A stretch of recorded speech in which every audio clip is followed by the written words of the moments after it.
ఏమండి ఎప్పుడు ఇప్పి మ్యాగీ ఇవేనా పిల్లలకి ఈవినింగ్ స్నాక్స్ కింద నేను ఈరోజు చేసి చౌమిన్ చేసేస్తున్నానండి. అది కూడా 5 మినిట్స్లో చూసేద్దాం రండి. ఫస్ట్ అయితే గిన్నె పెట్టేసుకొని స్టవ్ మీద ఒక 1/2 లీటర్ వాటర్ అయితే యాడ్ చేస్తున్నాను. ఇందులో కొద్దిగా ఆయిల్ అయితే యాడ్ చేస్తున్నాను మన నూడిల్స్ పొడి పొడిగా రావడానికి.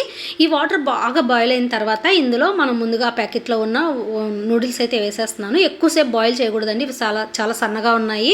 ఒక 1 మినిట్ మాత్రం బాయిల్ చేసి పక్కన పెట్టేసుకోవాలి. స్ట్రెయిన్ చేసి పక్కన పెట్టేసుకుంటే సరిపోతుంది. తర్వాత స్టవ్ మీద కడాయి పెట్టేసుకొని ఒక 2 స్పూన్లు ఆయిల్ యాడ్ చేశాను. ఆనియన్స్ అలాగే క్యాప్సికము, క్యారెట్, క్యాబేజీ ఇవి వేసేస్తున్నానండి. ఇవి ఎక్కువగా కుక్ అవ్వాల్సిన అవసరం లేదు. ఇంకా మీకు కావాలంటే బీన్స్ వేసుకోవచ్చు, స్ప్రింగ్ ఆనియన్స్ వేసుకోవచ్చు, అలాగే బీట్రూట్ కూడా వేసుకోవచ్చు. బట్ చౌమీన్ అంటే ఇలాగే ఉంటుంది కాబట్టి ఇవి వేసేసాను. తర్వాత మనం ముందుగా ఉడకబెట్టి పెట్టుకున్న ఒక నూడిల్స్ అయితే వేసేసుకోవాలి. వెజిటేబుల్స్ ఎక్కువగా ఫ్రై అవ్వకూడదండి. చూసారు కదా, ఇలా అంతా ఒకసారి మిక్స్ చేసుకొని ఇందులోనే ఒక 2 ప్యాకెట్స్ ఇచ్చారు, పౌడర్ ఉంది ఇందులో.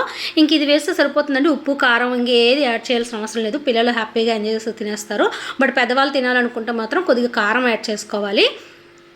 నేనైతే ఇక్కడ కొద్దిగా బ్లాక్ పెప్పర్ కూడా ఒక 1/2 స్పూన్ అయితే యాడ్ చేస్తున్నానండి. ఇంకా సాల్ట్ గిల్ట్ ఏం అవసరం లేదు. ఉంటే కొత్తిమీర యాడ్ చేసుకోవచ్చు, స్ప్రింగ్ ఆనియన్స్ యాడ్ చేసుకోవచ్చు. బట్ నా దగ్గర కొత్తిమీర లేదండి. ఇలాగ హైలో పెట్టుకొని టాస్ చేసుకుంటే ఒక 2 మినిట్స్ మన నూడిల్స్ అనేది రెడీ అయిపోతుంది అనమాట.